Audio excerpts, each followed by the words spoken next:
श्रीमन्महागणाधिपतये नमः।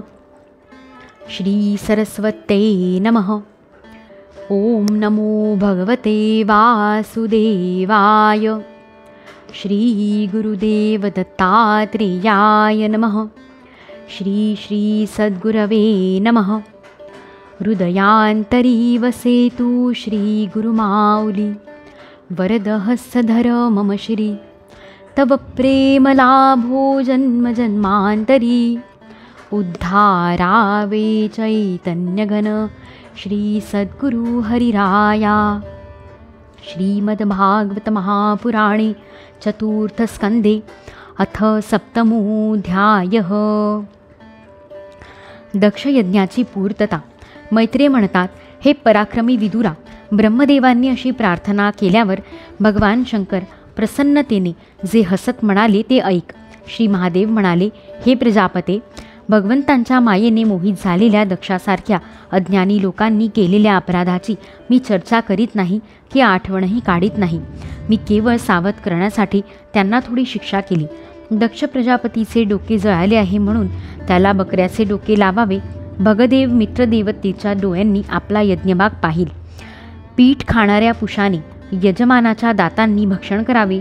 तसेच इतर सर्व देवांची शरीरे पूर्वीप्रमाणे होतील, कारण त्यांनी यज्ञातील शिल्लक राहिलेले पदार्थ माझा भाग म्हणून निश्चित केले आहे. अध्वर्यू इत्यादी याज्ञिकांपैकी ज्यांचे बाहू तुटले आहेत त्यांनी अश्विनी कुमारांच्या बाहूंनी, आणि ज्यांचे हात तुटले आहेत त्यांनी पुरुषाच्या हातांनी काम करावे.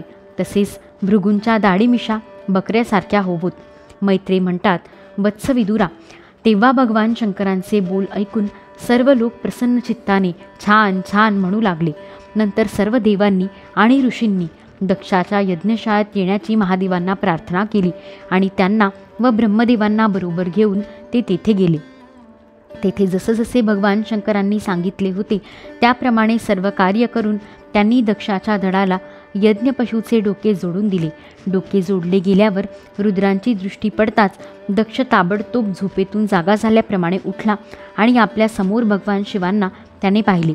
शंकराच्या द्वेषाने कलुषित झालेले दक्षाचे हृदय त्यांचे दर्शन होताच शरदकाळातील सरोवराप्रमाणे स्वच्छ झाले. त्याला महादेवांची स्तुती करावी असे वाटले, परंतु आपल्या मृत झालेल्या कन्येचे सतीचे स्मरण होऊन स्नेह आणि उत्कंठा यामुळे त्याच्या डोळ्यातून अश्रू आले. त्याच्या तोंडून शब्द बाहेर पडेना. प्रेमाने विव्वळ परमबुद्धिमान प्रजापतीने कसा तरी आपल्या हृदयातील दुःखावेग आवरून विशुद्ध भावनेने भगवान शिवांची स्तुती करण्यास प्रारंभ केला. दक्ष म्हणाला, भगवान, जरी मी आपला अपराध केला होता तरी आपण त्यासाठी मला शिक्षा करून माझ्यावर मोठाच अनुग्रह केला आहे. अहो, आपण आणि श्रीहरी आचारहीन नाममात्र ब्राह्मण असलेल्यांची सुद्धा उपेक्षा करीत नाहीत, तर आमच्यासारख्या यज्ञयाग करणाऱ्यांची उपेक्षा कशी कराल? विभो, आपण ब्रह्मदेव होऊन सर्वप्रथम आत्मज्ञानाचे रक्षण करण्यासाठी आपल्या मुखापासून विद्या, तप आणि व्रतादी धारण करणाऱ्या ब्राह्मणांना उत्पन्न केले. म्हणूनच जसा गुराखी काठी हातात घेऊन गायींचे रक्षण करतो त्याप्रमाणे आपण त्या ब्राह्मणांचे सर्व संकटांपासून रक्षण करीत असता. मी आपल्या स्वरूपाला जाणत नव्हतो, म्हणूनच आपल्याला भरसभेमध्ये माझ्या वाग्बाणांनी घायाळ केले. परंतु माझा तो अपराध आपण मनावर घेतला नाहीत.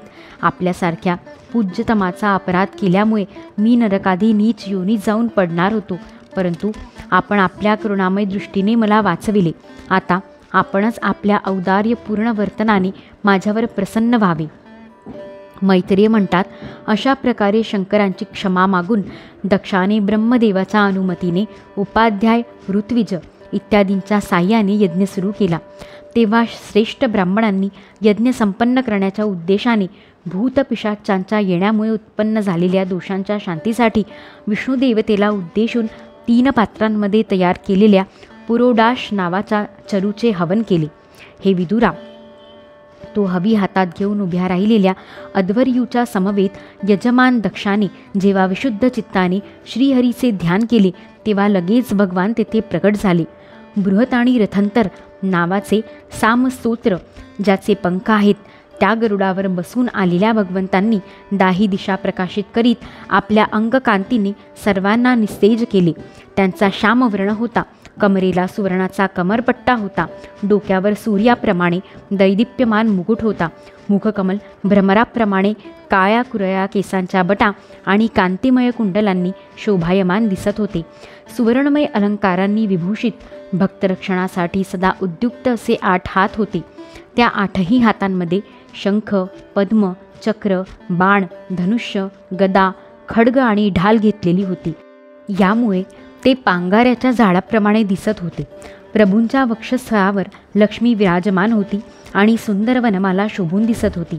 ते आपल्या सुंदर हास्ययुक्त कटाक्षांनी साऱ्या विश्वाला आनंद विभोर करीत होते. दोन्ही बाजूंना पार्षद राजहंसाप्रमाणे असणारे शुभ्र पंखे आणि सवऱ्या ढाळीत होते. ते वर चंद्राप्रमाणे शुभ्र असणाऱ्या छत्राने शोभून दिसत होते. भगवानांना आलेले पाहून इंद्र, ब्रह्मदेव आणि महादेव आदी देवेश्वरांसह सर्व देवादिकांनी ताबडतोब उभे राहून त्यांना प्रणाम केला.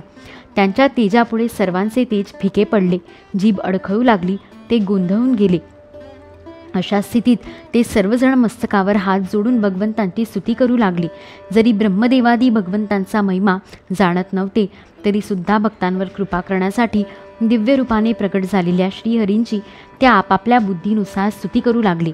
सर्वप्रथम प्रजापती दक्ष एका उत्तम पात्रात पूजेची सामग्री घेऊन नंद, सुनंद इत्यादी पार्षदांसह आलेल्या प्रजापतींचे परमगुरू भगवान यज्ञेश्वरांच्या जवळ गेले आणि आनंदाने एकाग्रचित्त होऊन हात जोडून प्रार्थना करीत प्रभूंना शरण गेले. दक्ष म्हणाले, भगवन, आपल्या मूळ स्वरूपात मायारहित होऊन आपण बुद्धीच्या जागृती इत्यादी अवस्थारहित शुद्ध, चिन्मय, अद्वितीय आणि निर्भय असता. तथापि स्वतंत्र असूनही जेव्हा मायेनेच जीवभावाला स्वीकारून आपण त्याच मायेत राहता तेव्हा मात्र अज्ञानी असल्यासारखे दिसता. ऋत्विज म्हणाले, हे उपाधिरहित प्रभो, रुद्राच्या नंदीश्वराच्या शापामुळे आमची बुद्धी केवळ कर्मकांड करण्यातच गुंतली आहे. म्हणून आम्ही आपले तत्त्व जाणत नाही.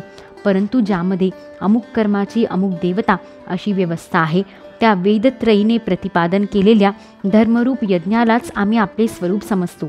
सदस्य म्हणाले, हे जीवांना आश्रय देणाऱ्या प्रभो, जो अनेक प्रकारच्या क्लेशांमुळे अत्यंत दुर्गम आहे, ज्यात कालरूप भयंकर सर्प वाट पाहत बसला आहे, जेथे सुखदुःखादी द्वंद्वरूप अनेक खड्डे आहेत, दुर्जनरूप जंगली जीवांचे भय आहे, जेथे शोकरूप दावाग्नी धगधगत आहे, अशा विश्रांतीस्थळ नसलेल्या संसार मार्गामध्ये जो अज्ञानी जीव कामनांमुळे पीडित होऊन विषयरूप मृगजळासाठीच देहघराचा अवजड बोजा डोक्यावर घेऊन चालला आहे, तो आपल्या चरणकमलांना केव्हा बरे शरण येईल. रुद्र म्हणाले, वरदायक प्रभो, आपले श्रेष्ठ चरण या जगात सकाम पुरुषांना संपूर्ण पुरुषार्थांची प्राप्ती करून देणारे आहेत आणि निष्काम मुनिजनसुद्धा ज्यांचे आदरपूर्वक पूजन करतात त्यामध्येच माझे चित्त लागून राहिल्यामुळे अज्ञानी लोक मला आचार भ्रष्ट म्हणत असले तरी आपल्या परम अनुग्रहामुळे मी त्यांच्या बोलण्याकडे लक्ष देत नाही. भृगू म्हणाले, आपल्या गहन मायेमुळे आत्मज्ञान लुप्त होऊन जे अज्ञान निद्रेमध्ये झोपलेले आहेत ते ब्रह्मदेव इत्यादी देहधारी आत्मज्ञानासाठी उपयुक्त अशा आपल्या तत्वाला अजून जाणू शकले नाहीत. असे असूनसुद्धा आपण आपल्या शरणागत भक्तांचे आत्मा आणि सुहृद आहात, म्हणून आपण माझेवर प्रसन्न व्हावे. ब्रह्मदेव म्हणाले, प्रभो, वेगवेगळ्या पदार्थांना जाणणाऱ्या इंद्रियांच्या द्वारा पुरुष जे काही पाहतो ते आपले स्वरूप नाही, कारण आपण ज्ञान, विषय आणि इंद्रियांचे अधिष्ठान आहात. हे सर्व आपल्यामुळे भासतात, पण आपण मात्र मायामय प्रपंचापासून सर्वथैव वेगळे आहात. इंद्र म्हणाला, अच्युता, आपले हे जगाला प्रकाशित करणारे रूप दैत्यांचा संहार करण्यासाठी आयुधे धारण करणाऱ्या 8 हातांनी सुशोभित आहेत. हे रूपही आमचे मन आणि नेत्रांना परम आनंद देणारे आहे. याज्ञिकांच्या पत्न्या म्हणाल्या, भगवन, ब्रह्मदेवांनी आपले पूजन करण्यासाठीच हा यज्ञ केला होता, परंतु दक्षावर रागवल्यामुळे पशुपतींनी हा नष्ट केला. हे यज्ञमूर्ते, स्मशानभूमीप्रमाणे उत्सवहीन झालेल्या आमच्या या यज्ञाला आपण आपल्या नियाकमाप्रमाणे असलेल्या नेत्रांनी पाहून पवित्र करावे. ऋषी म्हणाले, भगवन, आपली लीला अनाकलनीय आहे, कारण आपण कर्म करीत असूनसुद्धा त्यामुळे लिप्त होत नाहीत.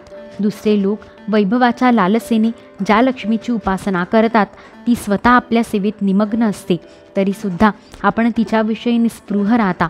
सिद्ध म्हणाले, प्रभो, हा आमचा मनोरूप हत्ती क्लेशरूप वणव्याने होरपळलेला असल्यामुळे तहानीने व्याकुळ होऊन आपल्या कथामृत अमृतमय नदीत शिरून डुंबता आहे.